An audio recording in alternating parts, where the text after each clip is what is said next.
बिस्मिल्लाहिर्रहमानिर्रहीम। Artificial intelligence के online lecture 4 इस वक्त हम लोग देख रहे हैं।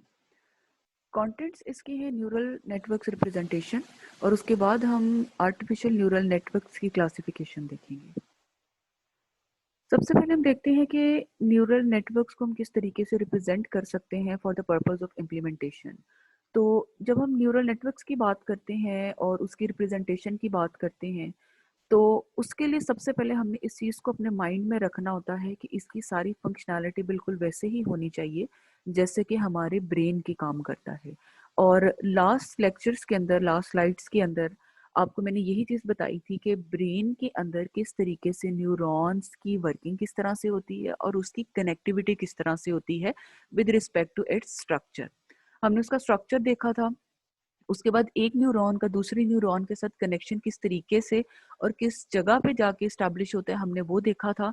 और उसके बाद मैंने आपको ये बताया था कि इन केस अगर हमारा कनेक्शन वीक हो जाता है या डिस्टर्ब हो जाता है या इवन ख़त्म हो जाता है, तो उस केस में उसके क्या ड्रॉबैक्स हो सकते हैं कि हमारा मैसेज जो है या हमारा सिग्नल एक न्यूरॉन से दूसरे न्यूरॉन पे पास नहीं हो सकता। इसी चीज़ को जब हम माइंड में रखते हैं, तो न्यूरॉन की जब हम वर्किंग की बात करते हैं, तो इसी कॉन्सेप्ट को हमने एआई के अंदर भी इम्प्लीमेंट करना होता है। और यहाँ पे जब हम इस चीज़ को इम्प्लीमेंट करते हैं, तो हम न्यूरॉन्स की जब बात करेंगे तो वहाँ पे हम 2 और 3 चीज़ों की बात करते हैं। हमने सबसे पहले क्या करना होता है, आप यहाँ पे देख सकते हैं, आपको जो फिगर के अंदर सर्कल नज़र आ रहा है, इट इज़ अ न्यूरॉन। ये हमारे पास एआई का ह्यूमन मेड न्यूरॉन है, जिसके ऊपर आप देखो, आपको यहाँ पे लेफ्ट साइड के ऊपर लिखा हुआ नजर आ रहा होगा वेट्स, और वेट्स के नीचे W1 W2 and up to WX नजर आ रहा होगा एक एरो लाइन के ऊपर। और एरो लाइन के बिल्कुल स्टार्ट में, जहाँ से ये एरो लाइन स्टार्ट हो रही है, वहां पे कुछ वैल्यूज लिखी हुई है, X1 X2 up to XN।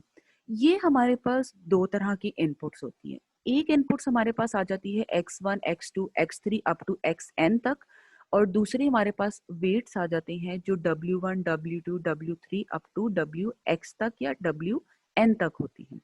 अब इन दोनों का होता क्या है, इन दोनों को कंबाइन किया जाता है, इनका सम किया जाता है, और जो भी इनपुट बनती है वो इस सर्कल के अंदर एंटर कर दी जाती है। Once the input has been entered, वो रेडी होती है प्रोसेसिंग के लिए। और इसी सर्कल के अंदर, यानी कि इस न्यूरॉन के अंदर, वो सारा प्रोसेस होता है जो कि हमें अप्रोप्रिएट रिजल्ट्स की तरफ लेके जा रहा होता है।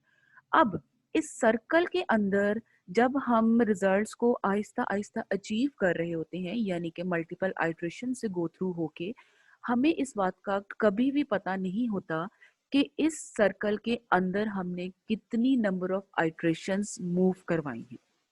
इसीलिए इस सर्कल के अंदर जो प्रोसेसिंग वाला पार्ट होता है, उसके लिए एक हम टर्म यूज करते हैं जिसको हम कहते हैं हिडन लेयर।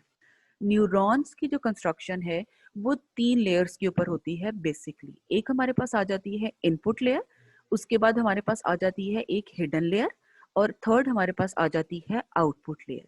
अब इन 3 लेयर्स में से आपके सामने इस फिगर के अंदर 2 लेयर्स बहुत क्लियरली नजर आ रही हैं। एक हमारे पास लेफ्ट साइड पे है इनपुट लेयर, जहाँ पे आपको X1 X2 up to XN and W1 W2 up to WX ये वैल्यूज नजर आ रही हैं, इनपुट्स और वेट्स जो आपकी इनपुट लेयर के ऊपर रिजाइड कर रहे होती हैं।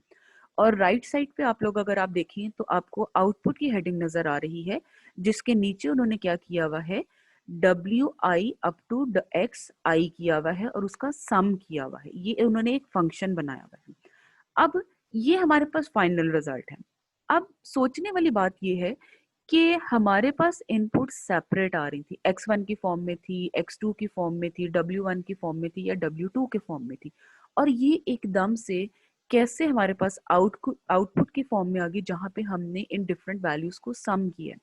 इसके लिए एक लॉन्ग प्रोसेस होता है जो कि परफॉर्म किया जाता है हिडन लेयर के अंदर, और ये हिडन लेयर कहाँ रिजाइड करती है, इस सर्कल के अंदर। अब ये पर्टिकुलर न्यूरॉन जो इस सारे फेजेस से गुजरता है, ये जब आउटपुट से बाहर निकल आता है, तो इस न्यूरॉन को हम कहते हैं कि ये हमारे पास अब ट्रेन न्यूरॉन है, हमने इसकी ट्रेनिंग कर दी है। और इसीलिए जो हमारे पास ट्रेन न्यूरॉन होता है उसको हम न्यूरॉन नहीं कहते सिंपल न्यूरॉन, उसको हम परसेप्ट्रॉन कहते हैं।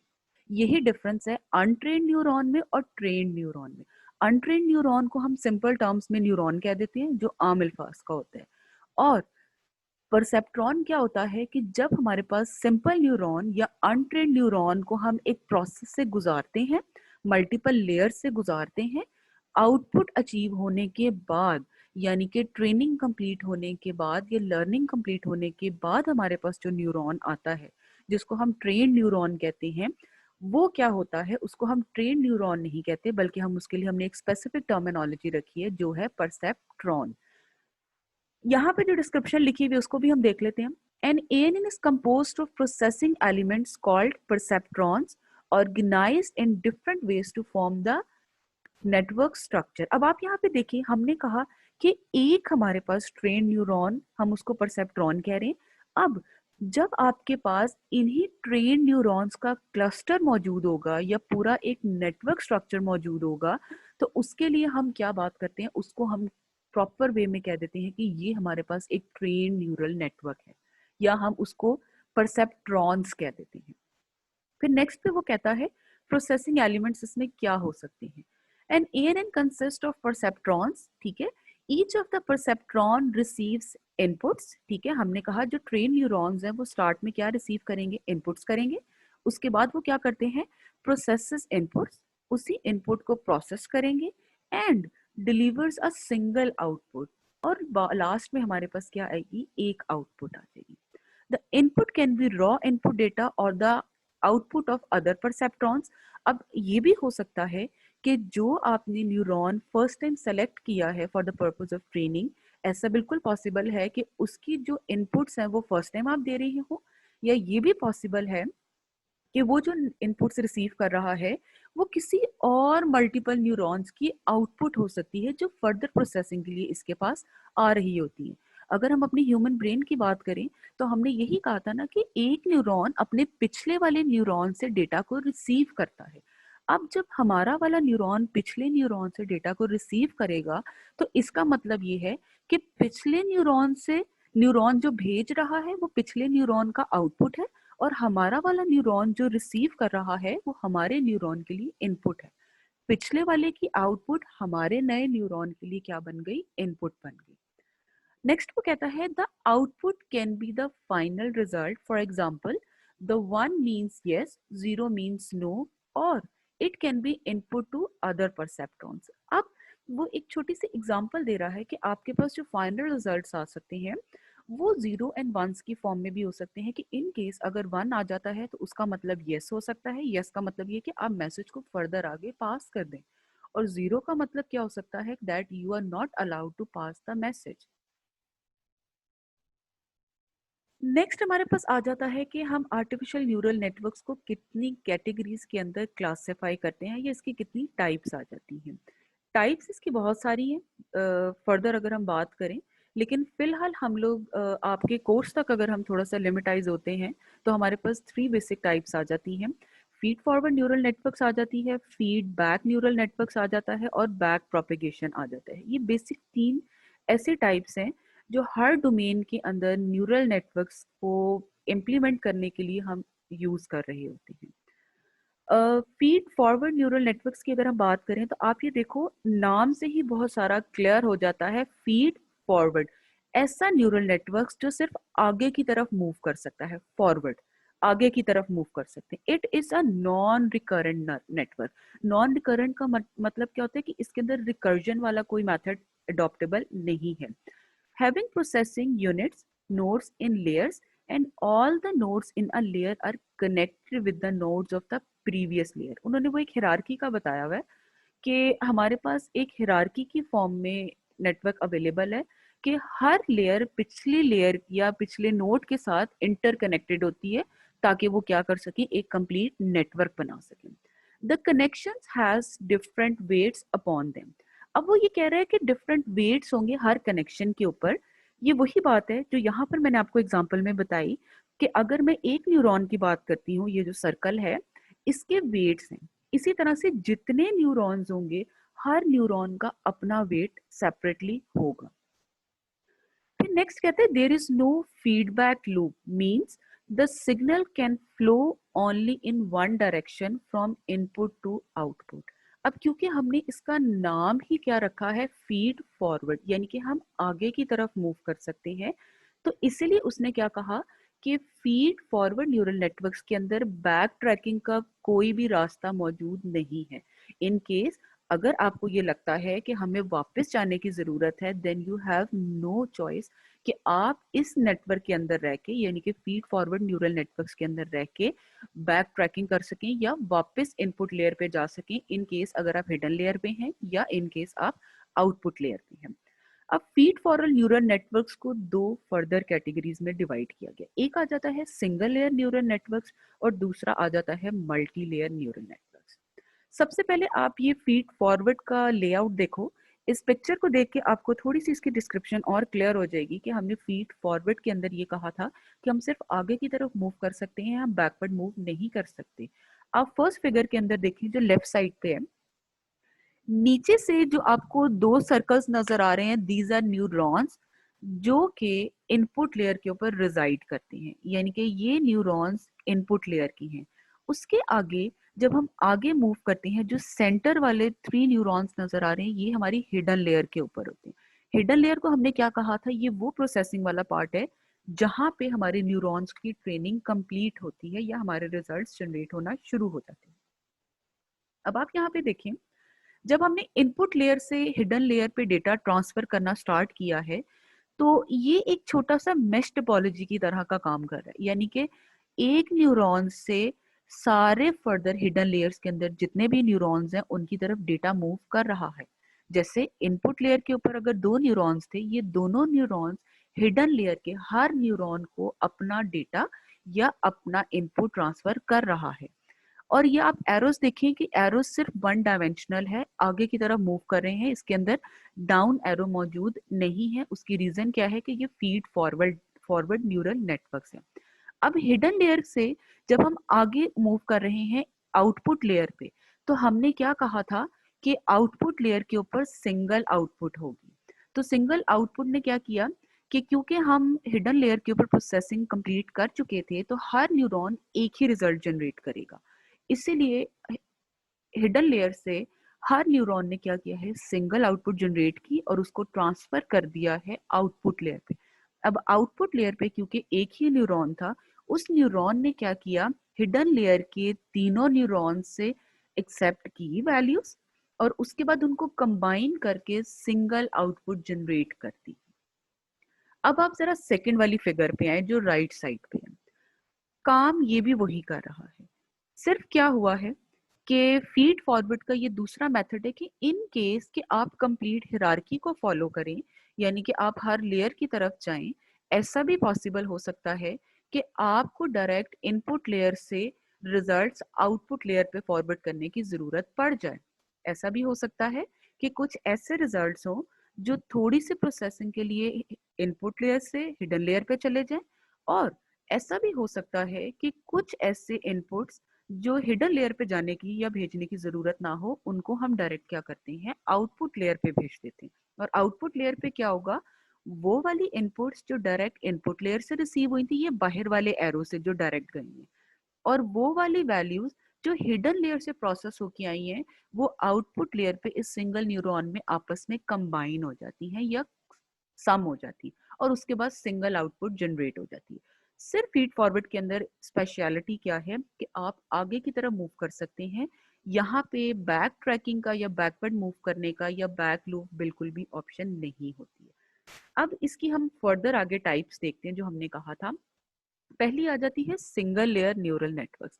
अब ये सिंगल लेयर न्यूरल नेटवर्क्स क्या है, आप पिक्चर के अंदर आप देखें, आपको सिर्फ दो लेयर्स नजर आ रही हैं, एक आ जाती है इनपुट लेयर और दूसरी आ जाती है आउटपुट लेयर। अब हो क्या रहा है, जितनी भी इनपुट्स आ रही हैं वो डायरेक्ट आपकी आउटपुट लेयर पे जाके मर्ज हो रही हैं। दरमियान में जो हमने लास्ट टाइम कहा था कि हिडन लेयर होनी चाहिए, वो यहाँ पे नहीं है। क्योंकि हिडन लेयर यहाँ पे मिसिंग है, हम डायरेक्टली क्या करें, इनपुट लेयर को कम्युनिकेट करवा रहे हैं आउटपुट लेयर के साथ, तो इस वजह से हम इस पूरे को कह देते हैं single layer neural network. Feed forward ANN having only one weighted layer, ठीक है, ये हमारे पास सिर्फ सिंगल लेयर है। The input layer is fully connected to the output layer. इसकी क्या स्पेशलिटी हुई कि इसमें से हिडन लेयर नहीं होगी, इनपुट्स जितनी भी हैं इनपुट लेयर पे वो डायरेक्टली कनेक्टेड हो जाएंगी आउटपुट लेयर के साथ। सेकंड हमारे पास जो टाइप आ जाती है वो है multi layer NN. Multi layer के अंदर क्या होता है, ये मल्टी लेयर हमारा वही कन्वेंशनल मेथड है कि हमारे पास यहाँ पे मल्टीपल लेयर्स मौजूद होंगी, जैसे इनपुट लेयर आ गई, हिडन लेयर आ गई और आउटपुट लेयर आ गई। अब इनपुट लेयर पे जो भी वैल्यूज हैं वो हिडन लेयर पे जाएंगी और हिडन लेयर के अंदर जो भी प्रोसेस कंप्लीट होगा वो हमारे पास आउटपुट लेयर पे चला जाएगा और वहां से एक्सक्लूड हो जाएगा, एग्जिट हो जाएगा। अब यहाँ पे एक बहुत इंपॉर्टेंट पॉइंट है जो आप लोगों ने याद रखना है, वो ये है कि हिडन लेयर के अंदर आपको यहाँ पे सिर्फ 3 न्यूरॉन्स नजर आ रही है, लेकिन एक्चुअली होता ये है कि ये हम सिर्फ डायग्राम की हद तक रखते हैं। जब हम रियल लाइफ सिनेरियोस की बात करते हैं ना, कोई भी इंटेलिजेंट मशीन जब हम बना रहे होते हैं और उसके ऊपर न्यूरल नेटवर्क्स की इम्प्लीमेंटेशन करते हैं, तो कभी भी हिडन लेयर के अंदर 3 न्यूरॉन्स नहीं होते, ये थाउजेंड्स ऑफ न्यूरॉन्स होते हैं हिडन लेयर के अंदर। अब ये भी जरूरी नहीं है कि हिडन लेयर के अंदर सिर्फ एक ही लेयर आपके पास हो जो हिडन लेयर हो, बल्कि ऐसा भी होता है कि हिडन लेयर के अंदर इटसेल्फ लेयरिंग हुई भी होती है। लेयर 1 होती है, लेयर 2 होती है, लेयर 3 होती है, अप टू सो ऑन। जितनी लेयर्स की रिक्वायरमेंट होती है हिडन लेयर के अंदर डेटा को प्रोसेस करने की, वो हम कैसे डिसाइड करते हैं? वो हम इस तरह से डिसाइड करते हैं कि जितना ज्यादा डेटा का साइज इंक्रीज होता जाएगा, ऑटोमेटिकली हिडन लेयर के अंदर क्या होता है, हमारे नंबर ऑफ लेयर्स ज्यादा होती जाती है। अब एक चीज और इम्पोर्टेंट यहाँ पे आपने याद रखनी है कि हिडन लेयर के अंदर फर्दर कितनी लेयर्स बनी हुई हैं ये हमें कभी भी पता नहीं चल सकता। इसी वजह से हिडन लेयर का नाम हिडन रखा गया है, अदरवाइज हम इसका कुछ भी नाम रख देते। हिडन लेयर किस लिए हमने इसको कहा, क्योंकि हमें इसके अंदर ये कभी भी पता नहीं चल सकता कि आइदर अंदर जो प्रोसेसिंग हो रही है वो सिंगल लेयर पे हो रही है या मल्टीपल लेयर्स उसने जनरेट की है हिडन लेयर ने इटसेल्फ अपनी प्रोसेसिंग को कंप्लीट करने के लिए, और उसके बाद जो भी रिजल्ट्स आए हैं उसने आउटपुट लेयर के ऊपर भेजी हैं।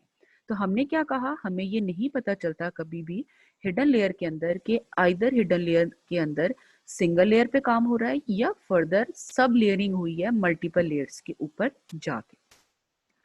Feed forward ANN having more than one weighted layer, ठीक है, इसलिए हम इसको क्या कह देते हैं, मल्टी लेयर कह देते हैं।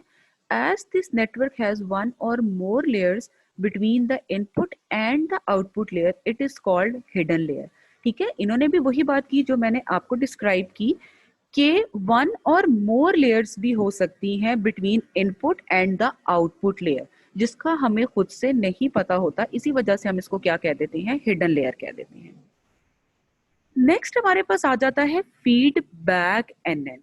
अब यहाँ पे आप देखो, फीड फॉरवर्ड न्यूरल नेटवर्क्स की जब हमने बात की थी, हमें बहुत बड़ा ड्रॉबैक नजर आया था। वो ये था कि इन केस अगर हमें अपनी कोई गलती पीछे नजर आ जाती है या हमें जरूरत पड़ती है वापस पीछे जाने की और डेटा को लेने की या किसी भी गलती को ठीक करने की या मॉड्यूल को सब मॉड्यूल में डिवाइड करने के लिए, we have no option in feed forward neural network.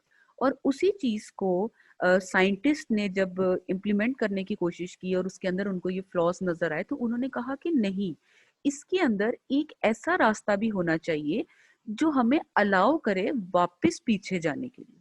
तो उसके लिए उन्होंने क्या किया, नेक्स्ट एल्गोरिदम इंट्रोड्यूस करवाया, that is feedback neural networks.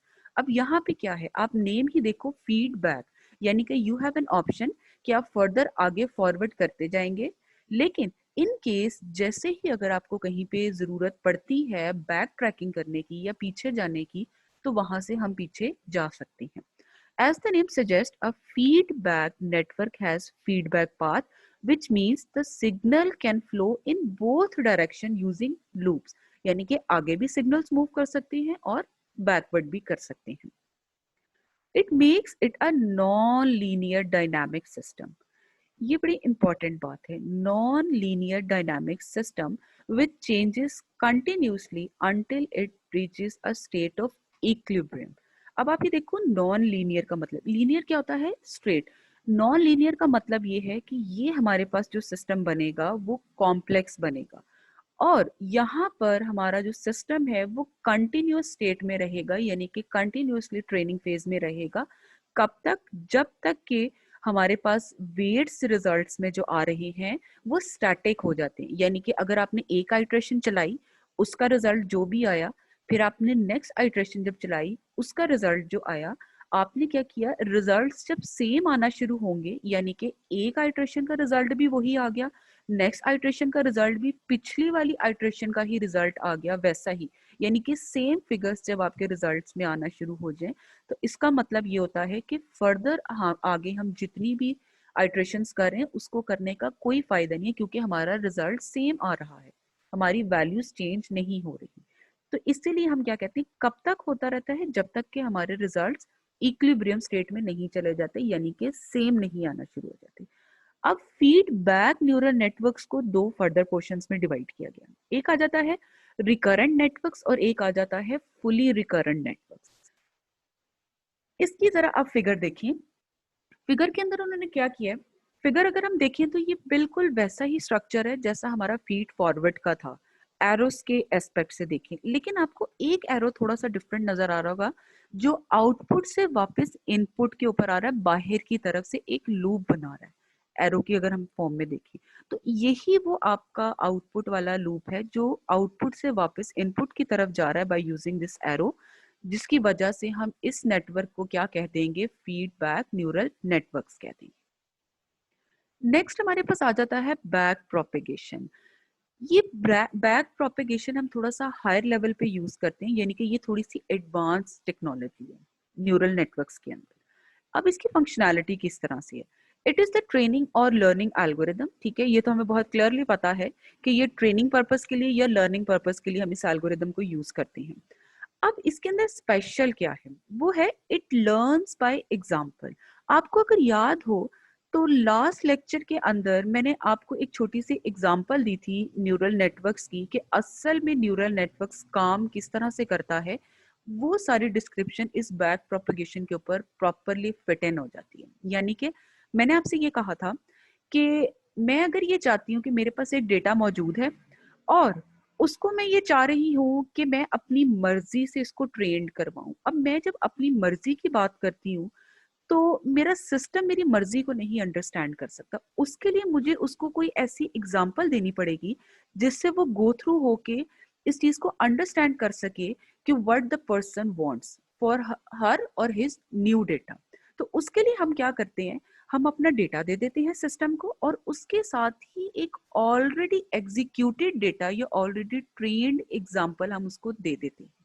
वो क्या करता है हमारा सिस्टम या कोई भी हमारी जो इंटेलिजेंट मशीन है, हमने जो एग्जाम्पल दी थी उसको अंडरस्टैंडिंग के लिए, वो उसको लर्न करता है, यानी कि उसको वो गो थ्रू करता है, उसको अंडरस्टैंड करता है, समझता है, उसको समझ आ जाती है कि अच्छा इस डेटा के ऊपर ये टेक्निक इस मेथड से लगाई गई है।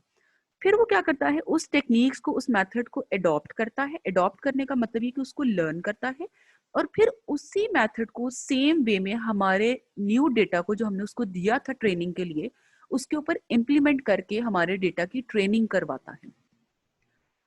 If you submit to the algorithm the example of what you want the network to do, it changes the network's weights so that it can produce desired output for a particular input on finishing the training. अब वो क्या कह रहा है कि हमने उसको जो weights दिए थे, उसने क्या किया, उसकी ट्रेनिंग आहिस्ता आहिस्ता स्टार्ट की और जैसे जैसे नंबर ऑफ आइट्रेशंस इंक्रीज होती जाएंगी वैसे वैसे हमारा सिस्टम क्या करेगा, अकॉर्डिंग टू दैट एग्जाम्पल हमारे वेट्स को चेंज करना शुरू करेगा। और कब तक ये करता रहेगा, जब तक कि हमारे डिजायर्ड रिजल्ट्स नहीं आ जाते हैं। Back propagation networks are ideal for simple pattern recognition and mapping of task. जब मशीन लर्निंग हमने स्टार्ट किया था, मैंने आपको एक वाटरफॉल की एग्जांपल दी थी। वाटरफॉल के अंदर मैंने आपसे ये कहा था कि अगर हम फॉर एग्जांपल गूगल को कोई एग्जांपल देते हैं कि मुझे वाटरफॉल की पिक्चर्स दिखा दो, तो वो क्या करता है, उसके अंदर एक डेटा सेट पड़ा हुआ था जिसकी उसने ट्रेनिंग करवाई थी। अब ट्रेनिंग किस एस्पेक्ट से उसकी हुई थी, उसने कहा था एक हाइट की जगह है और हाइट से हमारे पास पानी गिर रहा होगा। इस चीज को हमने क्या कंसीडर किया था, हमने वाटरफॉल कंसीडर किया था। अब यहाँ पर भी क्या किया, उसने इन पैटर्न्स को रिकॉग्नाइज किया है कि हाइट उसने देखी, इतनी हाइट है, उसके अंदर वाटर हो सकता है, ठीक है, कोई चीज गिर रही है, ये सारी चीजें क्या आ गई, उसके पैटर्न के रिकॉग्निशन के अंदर आ गई, और मैपिंग टास्क भी फिर आपका साथ ही आ गया। नेक्स्ट हमारे पास आ जाता है बेजियन नेटवर्क। बेजियन नेटवर्क को हम बीएनबी कह देते हैं।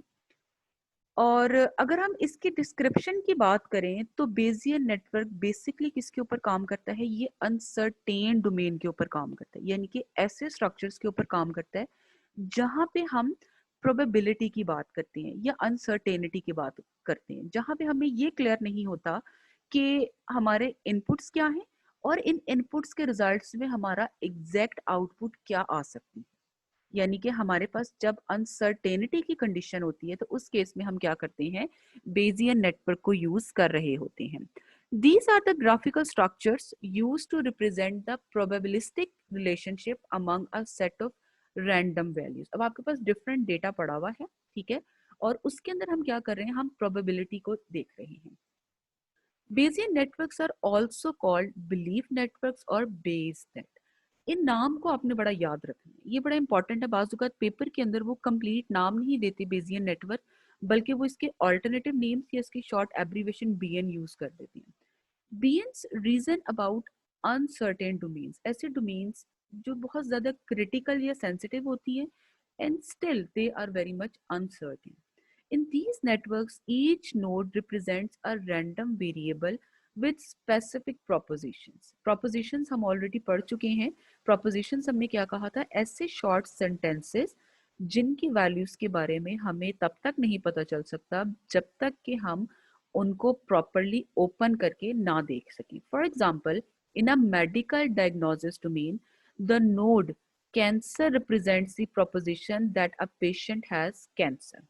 अब यहाँ पे उन्होंने कैंसर की एक एग्जांपल दी है कि अगर हम किसी एक पेशेंट की बात करते हैं, पेशेंट का फिजिकल लेआउट देख के हम कभी भी ये नहीं कह सकते हैं कि that person is suffering from cancer, unless and until हम क्या करते हैं, हम डिटेल स्टडी में जाते हैं। डिटेल स्टडी का मतलब क्या है, हम नंबर ऑफ टेस्ट कंडक्ट करवाते हैं, कोई इनके कोई मल्टीपल डिफरेंट जो एमआरआई वगैरह होती है, लंग्स की कोई डिफरेंट हो सकती है, इनके जो सिटी स्कैन्स वगैरह होते हैं, इनके कोई स्पेशल स्कैनिंग वगैरह होती है, ये सारी चीजें क्या होती हैं, इन सब से जब डेटा इकट्ठा होता है, रिजल्ट्स आता है, फिर हम कोई प्रिडिक्शन कर सकते हैं कि हाँ भाई ये वाकई ही पर्सन के पास कैंसर है और इस लेवल का है, इसका ये क्योर है, हो भी सकता है ये नहीं हो सकता, या वाकई में इस पर्सन को कैंसर नहीं है।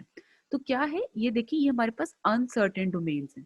एक कैंसर है और एक ही कैंसर का हमने डिफरेंट फेजेस के अंदर उसका डायग्नोस करना है, और ये भी डायग्नोस करना है कि आइदर कहीं ऐसा तो नहीं कि हमने जो प्रिडिक्ट किया था ऐसी प्रिडिक्शन हो ही ना, यानी कि इसको कैंसर ही ना हो, ये तो हेल्थी पर्सन है, वैसे इसको कोई और प्रॉब्लम था जो हमें ये लगा कि खुदा ना खास्ता ही सफरिंग फ्रॉम कैंसर। तो क्या होता है, इस लेवल पे जाके हम क्या करते हैं, हम बेजियन नेटवर्क को यूज कर रहे होते हैं। नेक्स्ट हमारे पास आ जाता है क्लासिफिकेशन। क्लासिफिकेशन आपका पेपर पॉइंट ऑफ व्यू से इंपॉर्टेंट है।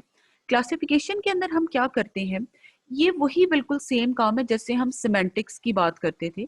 क्लासिफिकेशन सिमेंटिक्स के ऊपर बात करता है, यानी कि क्लासिफिकेशन में हम क्या करते हैं कि हमारे पास डिफरेंट आइटम्स पड़े हुए होते हैं, डिफरेंट टाइप का डेटा पड़ा हुआ होता है, और डेटा की नेचर देख के सिमिलर टाइप के डेटा की हम ग्रुपिंग करना शुरू कर देते हैं।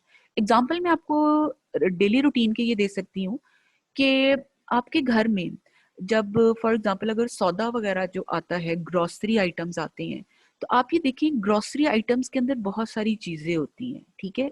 क्या हो सकता है उसके अंदर फ्रूट्स भी हो, उसमें ये हो सकता है उसमें वेजिटेबल्स भी हो, ये भी हो सकता है उसके अंदर मीट आइटम्स भी हो, और उसके अंदर ये भी हो सकता है कि दालें वगैरह भी हो। अब होता क्या है, जब ये सारी चीजें आप परचेज करके आते हैं, हाइपर से आ रहे हैं, मेट्रो से आ रहे हैं, पैकेजेस से आ रहे हैं, जहां से भी आप ग्रोसरी करके आ रहे हैं, ये कंबाइन आपने पकड़ा हुआ होता है। अब करते क्या है, हम उसकी क्लासिफिकेशन करना स्टार्ट करते हैं। अगर मीट आइटम्स हैं तो मीट आइटम्स को हम उनके पैकेट्स या शॉपर जो होते हैं वो हम सेपरेट कर देते हैं। दालें अगर डिफरेंट पैकेट्स के अंदर थी, उनको हम निकाल के उनको एक जगह पे किसी बॉक्स में स्टोर कर देते हैं। और इसी तरह से अगर फ्रूट्स एंड वेजिटेबल्स भी कंबाइन थे तो उनको हम सेपरेट कर देते हैं। फ्रूट्स वो वाले जो फ्रिज में रखनी है उनको हम फ्रिज में रख देते हैं कंबाइन करके, और जो हमने बाहर रखने होते हैं वो बाहर रख देते हैं। अब ये सारा हमने क्या किया, ये हमने डिफरेंट आइटम्स की क्लासिफिकेशन कर दी, और यही काम अगर हमारा न्यूरल नेटवर्क्स करे तो उस चीज को हम क्या कह देंगे, एआई की डोमेन में, आर्टिफिशियल न्यूरल नेटवर्क्स की डोमेन में क्लासिफिकेशन कह देंगे। अब वहां पे किस तरह से होती है ये काम, आपका बहुत ज्यादा पैटर्न रिकॉग्निशन के अंदर मोबाइल फोन्स में होता है, जहां पे हम क्या कर रहे होते हैं, हम पिक्चर की रिकॉग्निशन करते हैं। आप ये देखो, हमारे पास ऐसी बहुत सारी एप्स आ गई हैं जो हम पिक्चर खींचते हैं और साथ ही वो क्या करती है, उसकी क्लासिफिकेशन करना स्टार्ट कर देती है फेस की रिकॉग्निशन के बाद।